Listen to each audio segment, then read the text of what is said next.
Hello guys! Welcome once again sa aking YouTube channel. Nakatapos ko lang mag-lunch at may nakita akong comment. Kaya ako napagawa ulit ng another episode na sasagutin ko yung comment. Dala kwento na din kasi makwento tayo eh. So kung kayo yung klase ng tao na mahilig makinig, edi goods tayo. Ayun. So wait lang, mag-comfortable muna ako guys. So anyway, may nag-comment sa akin na may nag-comment dun sa video ko na hindi daw sila makapaniwala na marunong ba magbasa yung anak ko na si Calby na 4 years old. Okay? Mahirap daw paniwalaan na nagbabasa siya ng maayos, word for word, yung buong aklat or buong story talaga. So let me tell you guys kung saan nagsimula ang everything. Okay? Growing up, syempre sa sarili ko muna magsimula. Alangan, wala man tayong anak kung wala yung sarili natin. So, growing up, of course, wala tayong mga access sa mga gadget, mga panahon natin. And wala talaga kaming kapera-pera, guys. Okay? This is my, ito yung mga hang-ups na tinatawag eh. Hang-ups sa childhood life natin. So, growing up, guys, isa sa ginagawa naming magkakapatid is kumuha ng mga lamaw. Ano nga ba yung lamaw sa Tagalog? Anong lamaw sa Tagalog, Glenn? Parang lamaw ba na tira-tira sa pagkain? Anong tawag dyan? Lamaw? Hinugasan? Sa Tagalog. Parang lamaw siya o yung tira-tira. Yung mga tira-tira na pagkain ba? Kasi, eto guys ha, ironic, pero growing up, yung aking nanay at tatay ay nag-aalaga po ng baboy. Magamit tayo ng microphone kasi parang sumisigaw ako ng konti. Wait lang guys. So, growing up, yung aking nanay at tatay ay nag-aalaga po sila ng baboy. So, yung mga bata pa kami, hindi ko mag-gets bakit kami nag-aalaga ng baboy. Seventh-day Adventist nga kami, guys. So, growing up, yung religion namin magkakapatid ay sa mama ko na religion, which is Seventh-day Adventist. So, alam na natin yan, hindi kumakain ng baboy, ganito, ganyan. Pero, hindi ko mag-gets, pero bata pa yung isipan namin, hindi naman namin masyadong tinatanong, bakit kami nag-aalaga ng baboy. Ngayon, sabi naman ni mama, it is because pangkabuhayan naman daw yun. Okay? Pero ngayon, naintindihan ko na, mas lalo ko nang naintindihan. Pero para ma-survive namin yung aming childhood life at para mapakain kami ng maayos, kailangan naming maghanap ng pera in that way. Okay? So, nag-aalaga ng baboy ang nanay at tatay ko at the same time, kapag ka-ready na siyang katayin, binibenta nila per kilo. Ngayon, syempre yung baboy guys, kailangan ng pagkain yan. Alright? So, ang ginagawa namin magkakapatid is naghahanap kami or pumupunta kami sa mga bahay-bahay para kunin yung kanilang mga lamaw or yung tira-tirang pagkain na minsan ay 1 week old na.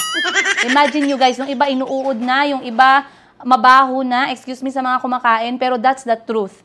So, hindi kami lumaki na parang marunong mahiya, hindi kami lumaki na mapili kasi nga wala kaming choice. So, during that time, nagbabahay-bahay kami, merong isang bahay na lagi namin kinukunan. I was 7 years old to around 10. 7 to 10 years old ako. So, meron kaming kinukunan na bahay na meron siyang bodega na parang basurahan na ba. So, welcome nang kunin yung mga nilalagay doon. So, may mga bagay doon na gusto namin, mga laruan, ganun. Pero ako, ano yung napansin ko is mga libro.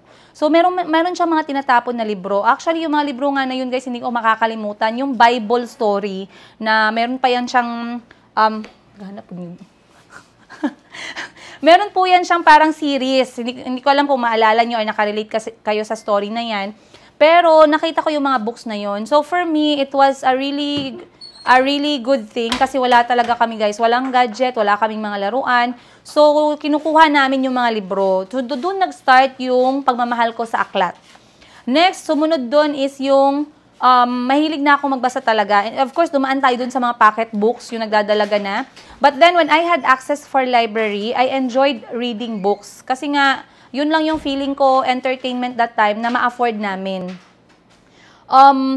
When I was in college, I still like books, pero nagbago na. Napunta na ako sa novel. Okay?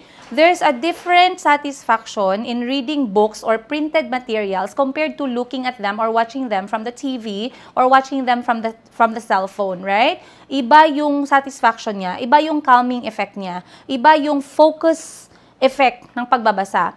So, nakuha ko, kahit hanggang ngayon guys, meron akong hang-ups na mahilig talaga ako magbasa, lalo na pag comics. So, meron mga nagsasabi, bakit ka nagbabasa ng comics? Bakit ka nagbabasa ng mga children's book kapag pumupunta tayo sa mga bookstore or mga library or may pinupuntahan tayong bahay? Kasi meron akong hang-ups. Yun yung childhood dream ko na hindi ko nagawa. And right now, hindi pa rin siya nasusolve. Kaya mahilig ako magbasa ng comic books. Ang dami ko nang nabasang comic book, guys. Minsan, ano pa ako kakumpetensya pa ako ng mga estudyante sa paghihiram ng mga comic books. Of course, yung mga Harry Potter, na yan, nabasa ko na yung mga yan. So, para sa akin, hindi ko nakukuha yung ganong klaseng feeling ng satisfaction kung binabasa ko siya sa mga Kindle. Kindle bang tawag mo dyan? Or tablet? Kasi meron nagsabi, bumili ka na lang ng Kindle, bumili ka na ng tablet, ang dami mo pang librong malalagay dyan. I did not like it. Kasi meron akong tablet before and I tried to download books or install apps na merong books. Pero hindi ko siya nafe-feel. I'm not feeling happy na gumagano ng tablet tapos nanonood ng screen. I still prefer the books. So, nung nagtatrabaho na ako, I don't get that much time na para magbasa. At the same time, marami na tayong distractions. Meron ng trabaho, meron ng responsibilities, meron na tayong a lot of different kinds of entertainment. So, I don't really have that craving for books. Pero pag lumalabas ako or I am in the place with books, talagang naa-attract ako guys sa libro. Okay? Again, I am not telling you educational books, what not books. Hindi ganon. Ang gusto ko yung mga comic books. Gusto ko yung mga ganon guys. Yung picture niya malalaki and then yung words niya very, actually comedy, mahilig ako So, I had a lot of experience with Archie comics, if you guys are familiar. Ngayon, when I had my children, starting with Kuya Kahil, it did not only happen during Calby's time. When I had Kuya Kahil, my love for children's books channeled to my son. So every time we go together to bookstore, talagang binibilhan ko siya pa isa-isa. And I really tell him the story with all the voice, with all the effort, with all the imagination. Talagang ini-enjoy namin yung libro. So, Kahil grew up with me for 10 years knowing na talagang pag books yan, I am really, really a supportive mother when it comes to that. So, when I had my children sa Uganda, Africa, nakita ninyo meron kaming bookshelf. And you saw that I was buying books for my children and I did not even care what kind of book it is as long as it is kid or age appropriate. Okay? Yung ex-husband ko, ang tatay ng mga anak ko, nila kulot, gusto niya educational books palagi or spiritual books. Pero for me, no. Hindi ako ganong klaseng tao ganong parent. For me, I will let my child appreciate the beauty of the books in their own time. If they like comics now, let them have it. If they like Harry Potter's or whatever kind of books, mysteries, whatever, as long as it is not bad, it is age appropriate, go ahead. I will put that book there. So, ilang mga books, guys, ang binan ng ex-husband ko, talagang pinatago niya sa cabinet namin because he was not supportive of it. Actually, hindi din siya supportive dun sa libro na, anong libro to? Wimpy Kid. And Wimpy Kid is one of my favorite. Wait lang, tumatawag yung ikalawang ate ko. Hello? Oy. Mga oras magsundo. Alas 5 daw So alas 4 na lang kasundoon. Sige. Or mga 4:30, ana. Sige. Alright. Bye. Namagod mi sa city, so pwede ra ka namo agihan, sabay na ta pa prime. Sige. Alright. Kinsay mong dala? Ha? Mga bata? Sige. Alam mo, di kanto ni ng espresso yung tayo pag-ulis, di nyo lang mag-drive. Okay. Bye-bye. So anyway, wait lang. Check ko lang kung nag-recording. Alright. So anyway, guys, yun na nga. I channeled it to Kahil. So Kahil knew na talagang meron kaming story time together. Yun yung time na nafe-feel ko I'm really connected with my child's level, with my child's age. If you saw the book, The Gruffalo and The Gruffalo's Child, those are my favorite books and I had a lot of memories with that books. Nakasama ko si Kuya Kahil. So I never forgot about that book. Ngayon, Kahil is not with me, right? Again, let's go back to the point nung Wimpy Kid books. Pinatago ng ex-husband ko yun kasi he doesn't approve of those books. For me, I don't see anything wrong with that book. Now, we have our own opinion. Maybe may nanonood dito na hindi nyo rin gusto yung book na yun. For me, chinecheck ko yung book na okay at saka hindi okay. But to completely ban that comic book for me was sad kasi my children loved it very much and I see them smile when they're reading the book. That means the imagination is working. So it hurts me that I had to limit their book experience when I was with my ex-husband. Okay? So ngayon, that story is finished. We left the books in Uganda because we cannot carry them with us. Si Kuya Kahil naman ay nasa Thailand na, where his dad is also supportive of books. Ang bahay nila na tinitirhan ngayon ay napakaraming aklat. Ang daming aklat, masaya si Kahil. Kahil is still reading Wimpy Kids. In fact, he has a complete set of it. I buy him some books when he's with me. If you see that in our previous episode, if you saw that in the previous episode. And so I am happy kasi I know that Kahil's dad is very supportive of the books as well. Alright? Traditional kasi yung tatay ni Kahil, guys. He is very supportive and I would say very protective of our son Kahil. Kasi he knows the peer pressure na meron tayo ngayon yung 2024. He knows the kind of entertainment the kids likes to have this 2024. He knows what kind of words other children likes to say and they think it's cool and the dad of Kahil doesn't like that. So for me, I don't have any issue whatsoever with the way he is raising our son. I don't have any issue with the way he disciplines Kahil. In fact, I do appreciate his effort, I do appreciate his time, and I do appreciate his commitment to my son, to our son, and of course, as his dad. Hindi basta-basta magkaroon ng ganyang klaseng ex-husband. So talaga ako guys, vocal talaga ako na tao. Ina-appreciate ko pag kailangan kang i-appreciate. I don't let it pass na parang wala lang. So may mga moments kami na gano'n na ina-appreciate ko talaga yung tatay niya. And that doesn't mean a thing. It's not even something like some people would say, Ma'am, kayo na lang. Ma'am, bagay kayo. Ma'am, magkakabalikan ba kayo? No, it's not like that, guys. I don't have that kind of feeling anymore and so is he. And we are happy co-parenting our son. And we are at peace with it. I hope you get my level. Okay? So ngayon, wait. Alright. Next is, let's go to Calby. Para magiging isang episode na to guys, no? Di bale? Punta tayo sa story ni Calby, no? Kasi mayroon talagang nag-comment doon na hindi talaga niya mapaniwalaan na nagbabasa si Calby. So when Calby was 3 years old, nung nasa Uganda pa lang kami, exposed na si Calby sa libro. Kasi kung anong binibili ko sa mga kuya nila, I make sure that the young ones also have their own books. So when Calby was already 2 years old, he started choosing his own book. Though I was not having that kind of time with them pa before, but I try to tell them a story when I have the time and energy to do so back in Uganda. Okay? Hindi ako nagkaroon ng consistent na time, katulad ng time na ginagawa ko dito sa Philippines kasi I'm not as stressed, I'm not as mentally occupied, I'm not as mentally disappointed, alright, with everything that's happening. So ngayon, mas marami akong time with him to read books. When we arrived in the Philippines, I had that craving of reading books again with my kids. And so I started buying them books. At first, I buy 1 here, 2 here. Dinahan-dahan ko lang, guys. And I saw how Calby was absorbing the love of books.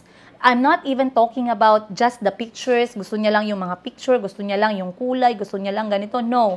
Calby is showing me love for books and a deep one at his age. Yes, he is 4. But you don't know Calby as much compared sa napapanood nyo sa mga videos namin. Calby is a very inquisitive and very observant boy. Calby will ask you questions that you will not expect. Calby will remember things that he has heard from someone or from me or from auntie or from people talking around him and he will not forget about it. Calby will ask you straight that what you did is not okay. Calby will tell you that what you read was wrong, it's this. It did not happen in a day, okay? We are now almost 1 year here in the Philippines at yung love ng anak ko sa libro at yung pag-learn niya ng pagbabasa, it did not happen in 1 day. It was a slow transition from our first book. Now, I think we have already like 40-something books in the house. We have any kind of books. We have activity books, we have sticker book, we have drawing book, we have story book. Then, I bought the Gruffalo book. That was the highlight so far, the recent highlights. I started reading that book with Chico and Calby. Okay? Chico also loved books, but Calby right now, his stage is different. It's a lot deeper. It's a lot more meaningful. Chico is showing good signs, and I'm happy.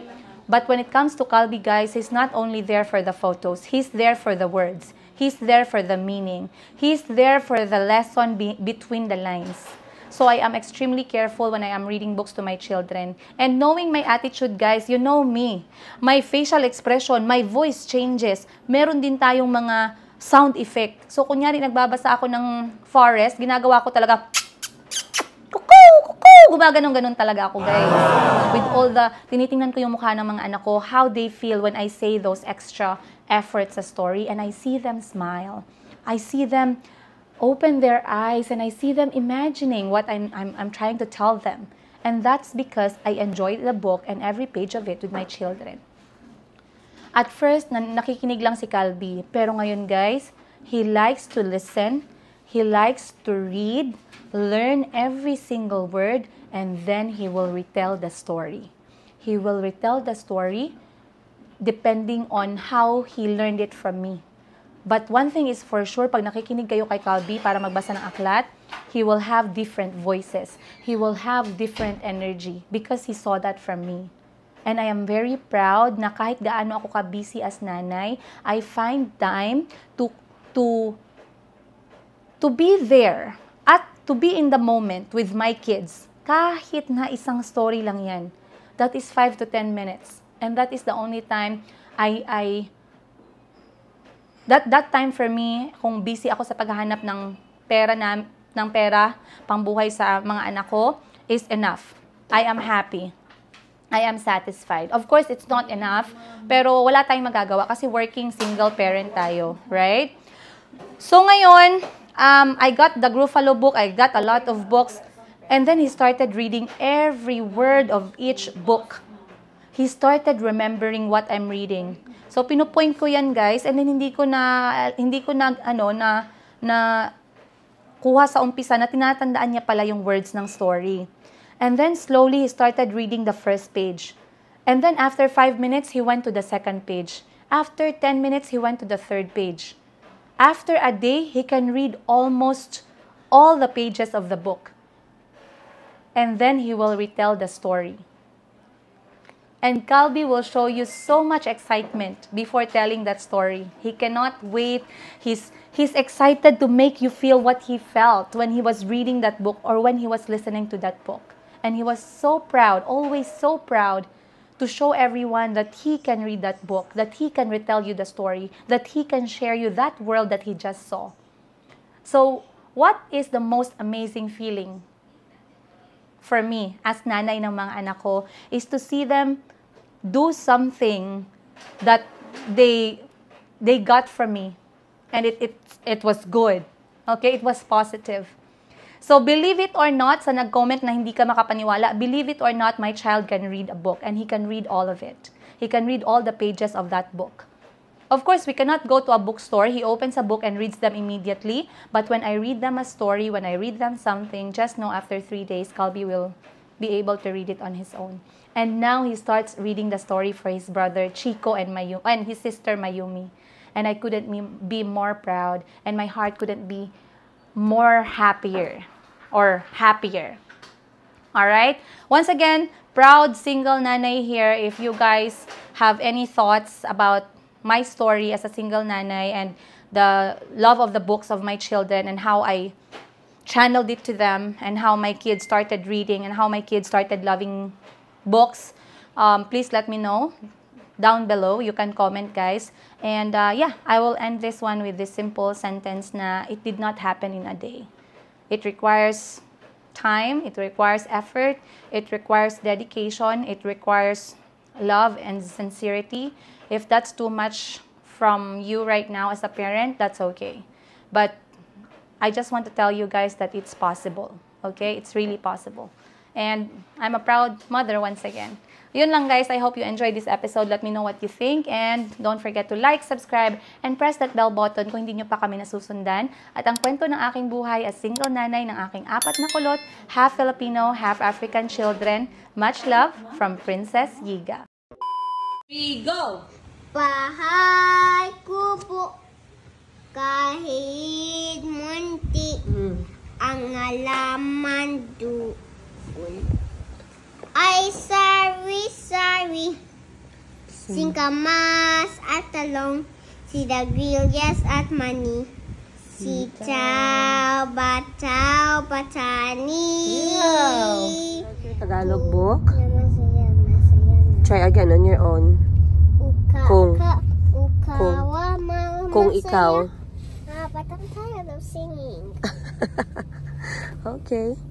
But this is your Tagalog book. Do you like it? Yeah, I'm going to read it at Mga katutubong awitin sa Pilipinas. Happy Sunday! Sunday. Happy Sunday, Chico. Okay. Look up, Mom. Cow. K-O-W. Cow. Oh, sorry. Cup. What's L. No. W. U. U. Yes. Pa. Pa. The stranger. Cup.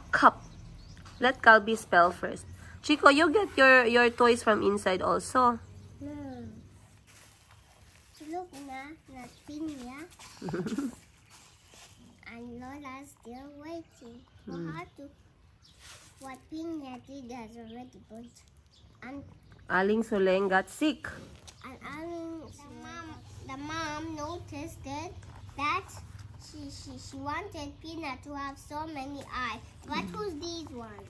It looks like the daughter, right? Whoa! The butterfly, Chico! Yeah, we're gonna do it on two butterflies. What is this? What's the next letter? What's the sound of L? Correct. Eel. Eel lives in the the water. Very good. Next. What's the next one? Wig.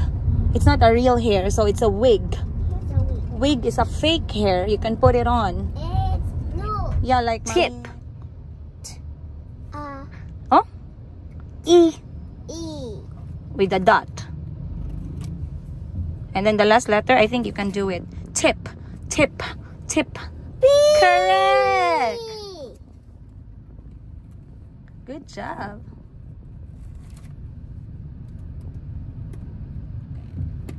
Good job, love. I'm proud of you.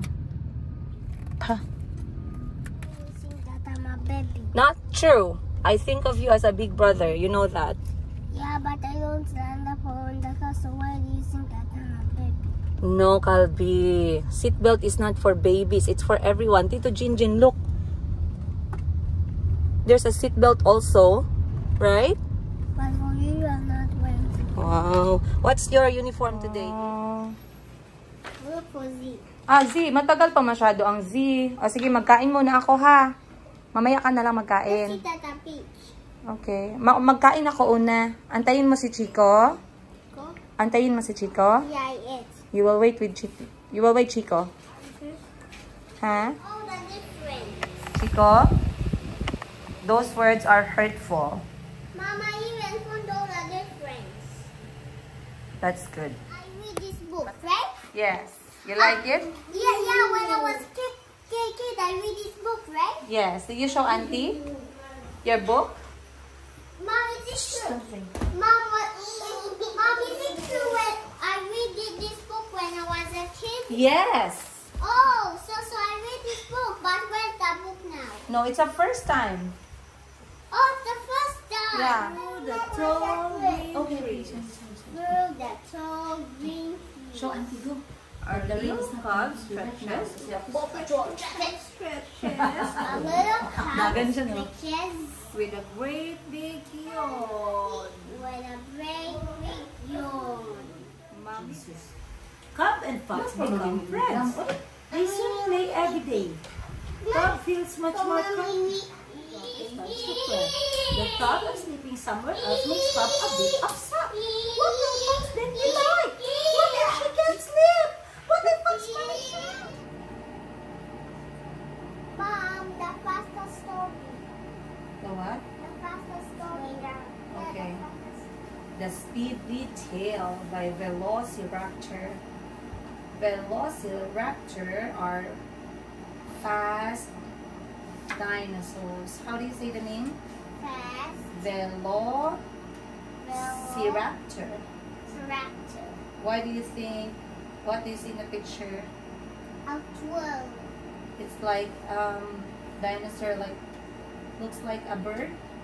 Who? What's the color? It's not poop. It's dust. Oh, yeah. Who? Okay.